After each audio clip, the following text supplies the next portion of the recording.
Hi, I'm Max Keiser. This is the Keiser Report. Yeah, it's just one big state-sponsored network. CBS, Fox News, CNN. It's all the same. It's all government propaganda. Stacy Herbert. Well, it's more than government propaganda. It's military, industrial, and banking industrial complex propaganda. And we see that in this first headline. CBS didn't mention Ron Paul once during an entire political segment. So we're going to turn to this clip from CBS, and this is on the eve of the New Hampshire primaries. Expectations are high in what has become Romney's adopted home state. The new Suffolk University poll shows him with a commanding lead in New Hampshire at almost 30 points above his rivals. At the same time, Newt Gingrich and John Huntsman have faltered. What comes next? We're going to have mourners in front of the tomb of the dead American media outlets wailing like at the Kim Jong-un funeral. Oh my God, American media is dead. You know, this is absurd. And of course, Obama doesn't say anything about it. He's like, well, Max, Obama really has no place to even get involved in the media. The media should do this themselves. But let's look at the financial papers. This is Bloomberg News, their front page. Romney rivals turn to South Carolina crossroads after losses. Notice in the picture, again, who is missing from the photo but Ron Paul. And they even have Rick Perry, who I say is the vermin supreme of the Republican Party. Rick Perry received 0.7% of the vote in New Hampshire. In the Democratic primaries, there were also Democratic primaries in New Hampshire, Vermin Supreme got 1.4% of the vote.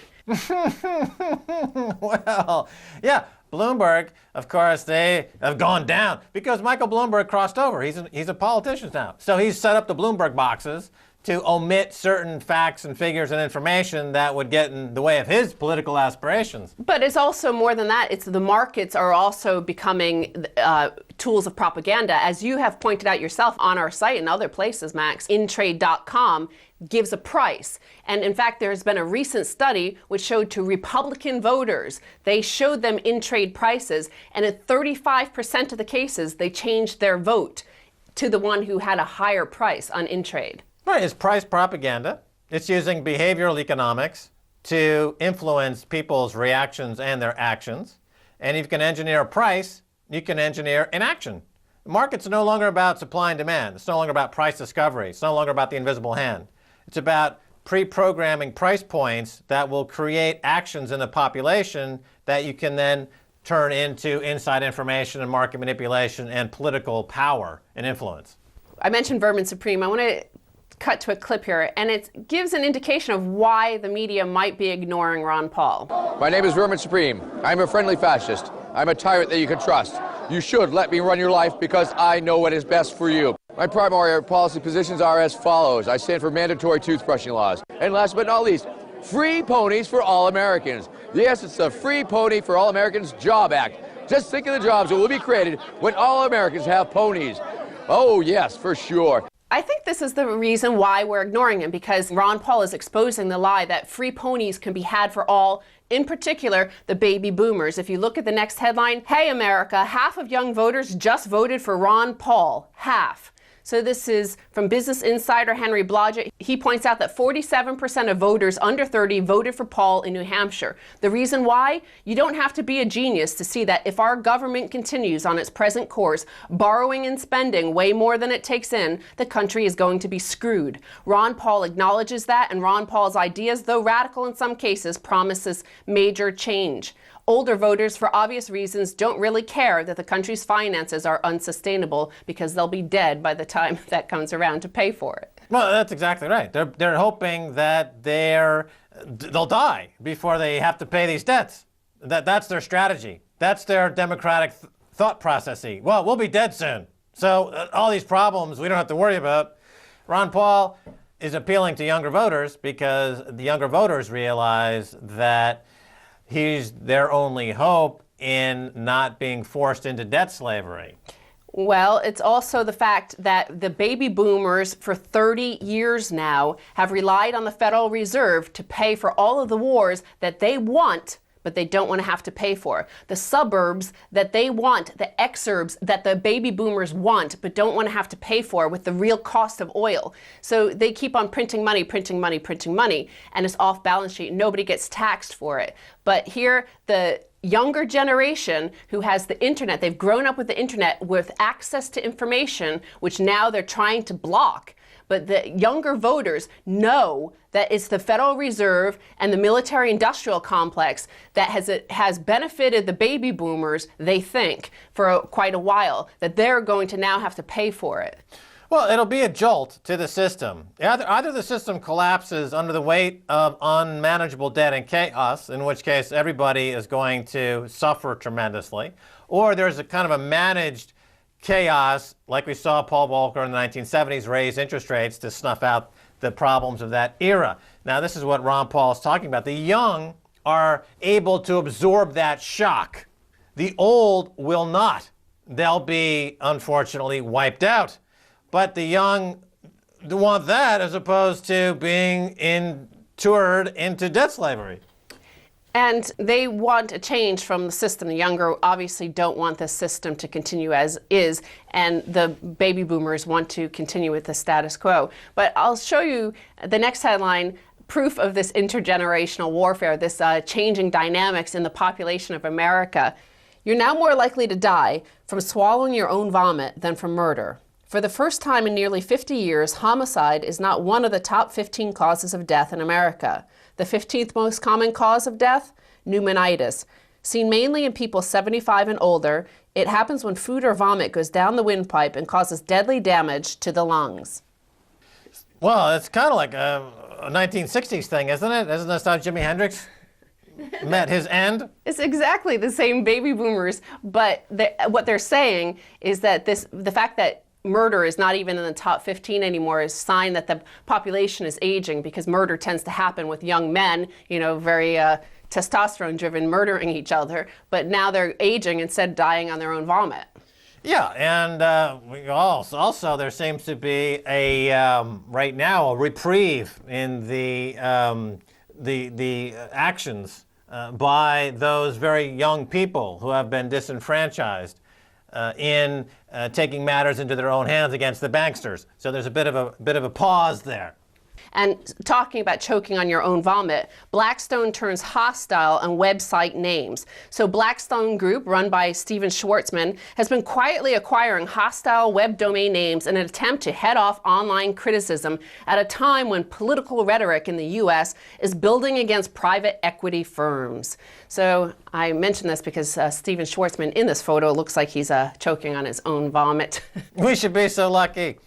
Well, yeah, I mean, these guys are trying to buy up the domain names like Steven Schwartzman sucks. And we saw this with Brian Moynihan. Remember at Bank of America, he was very paranoid about people buying Brian Moynihan sucks, Brian Moynihan's a douche, Brian Moynihan steals everybody's money, .com, .net, .org. And so he bought all those out, hoping that this would stop the hordes from chasing him down like a dog and beating him. But Schwartzman, good luck with that. They call it private equity. But of course, the history of so-called private equity goes back to the 1980s and Michael Milken and leveraged buyouts and the corporate raiders of that time, Ivan Boesky, Dennis Levine.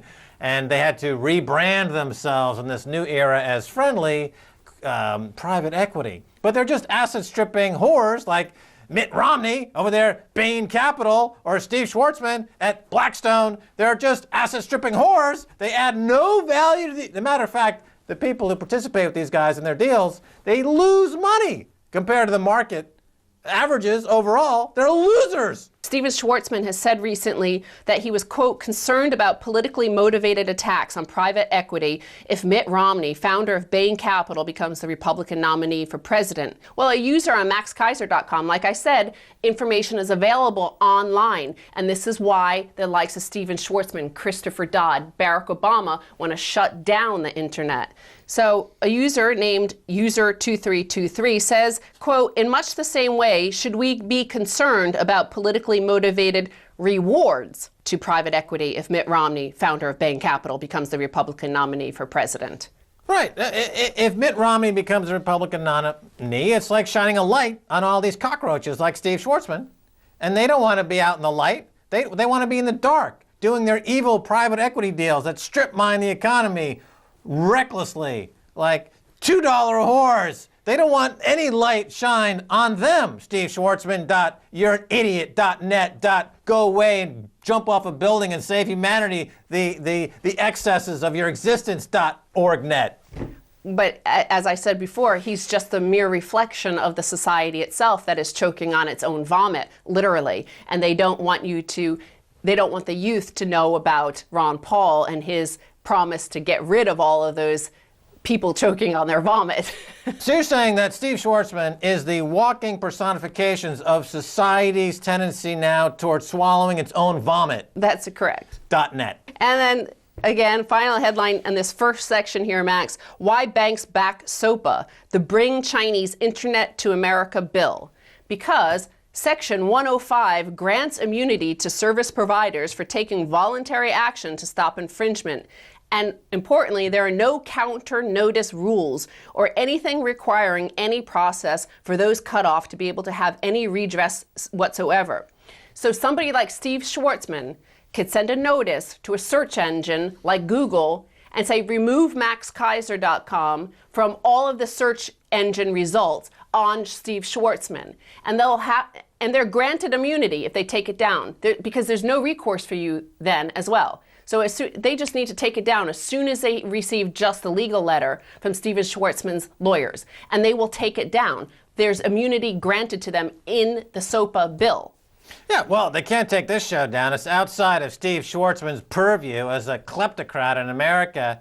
Also, my Twitter icon on my Twitter account at Max Keiser has Stop SOPA on the image. So follow me on Twitter. You should, to help stop SOPA. But again, I think it's really important. We can't dismiss this for the audience here, that they think, oh, it's all about protecting those artists, those cultural icons, those people who bring you art and culture. It's about protecting Steven Schwartzman from letting the population know that StevenSchwartzmanSucks.com. Don't go away. We're coming right back with Stacy Herbert right here in the Keiser Report. Stay right there.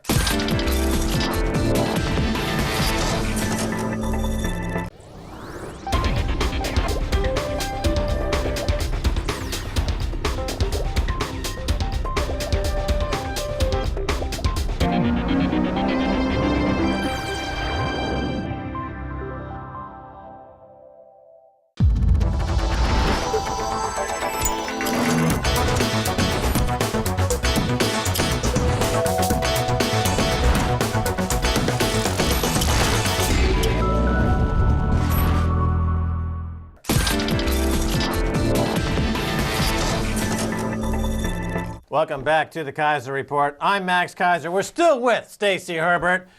Stacy, tell me more. Well, Max, in the first half we were talking about the elites, the neo-feudal lords of our world, shutting down the internet and trying to prevent you from gaining knowledge about the true situation of the banking industrial and the military-industrial complex. So I want to look at where they are imparting knowledge and how they're doing it. Georgia school math assignment references slavery beatings. So 9 teachers in a Georgia school came up with these math questions for their students to teach them, they said, both math and history lessons. The first question on this homework assignment asked, each tree had 56 oranges. If 8 slaves picked them equally, then how much would each slave pick? The other asked, if Frederick Douglass got 2 beatings per day, how many beatings did he get in 1 week? Right. Well, there's a deep racist vein in America. We see this at the death penalty. Troy Davis recently, young black kid, executed by the state because he was black. And this is predominant throughout American society, but it's not confined to just black people.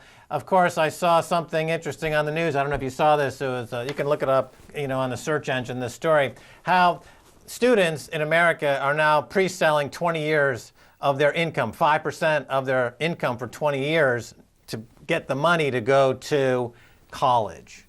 So it's soft slavery. for white people. And then they've got the hard slavery for the black people. Well, I think actually if we look around the world, we'll find a lot of different colors: yellow, orange, purple, green. Everybody is a slave unless you're a neo-feudal lord. And I think that's what part of the thing is, that they're just normalizing it and they're making it part of your everyday language of slavery. Indentured servitude will be next, like getting people used to the idea of being slaves. You could ask the same question. And I think they'll probably ask this question very soon in the Georgia school system. How many Chinese suicides does it take to produce one iPhone? That's a good question. With this headline here coming up: mass suicide protest at Apple manufacturer Foxconn factory.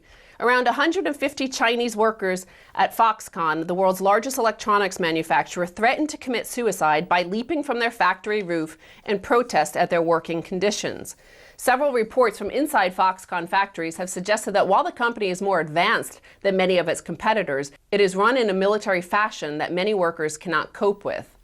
Well, what's incredible about this story is that Apple Computer has $80 billion in cash on their balance sheet. They could A, pay their workers so that they're not staging mass suicide rallies, or B, they could open a factory inside the United States and give jobs to the people who are buying the products or who are subsidizing the products so that people in foreign territories can manufacture the products. But having $80 billion in cash, first of all, it's illegal under SEC laws without paying a commensurate dividend. You can't hoard cash as a publicly listed company. It's completely, not that SEC law matters anymore, that anyone follows the SEC. But second of all, it's completely immoral, given the fact that you've got people killing themselves while they're hoarding cash. Why are they hoarding cash? Because Google might come out with a phone that they don't like, that they want some ridiculous reason. They don't even know why they're hoarding cash.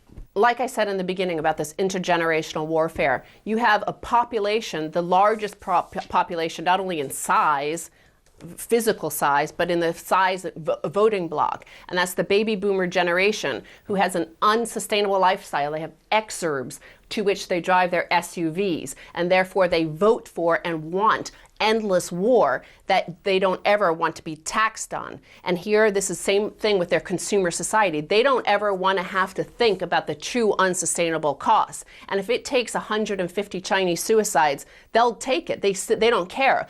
Well, yes, they're being consumed. You know, to pick up on this theme of the show, they're eating their own vomit in a way, because the costs are being externalized, but that can only last for so long. Then the costs come ricocheting back full force in the form of a revolution, like we're seeing in countries around the world, social unrest, or higher interest rates, which of course, that's the biggest joke of all, that interest rates are still near 0%, while all of these pressures like a steam kettle are building, which will result, of course, in a huge gap in interest rates suddenly, which will cause complete economic chaos. The article notes that they were coaxed down after 2 days by the plant managers and the Chinese Communist Party, but there was also a net there because so many had committed suicide by jumping from the building previously.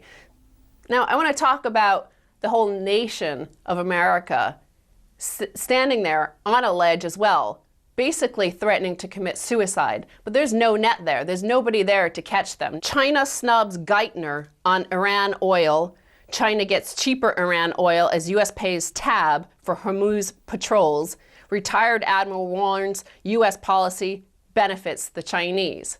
So everything America's doing to try to stop the inevitable collapse of their empire, as all empires have to collapse just because of the exact same military, industrial, banking, industrial complexes that run, whether it's the Spanish Empire, the British Empire, or the Roman Empire.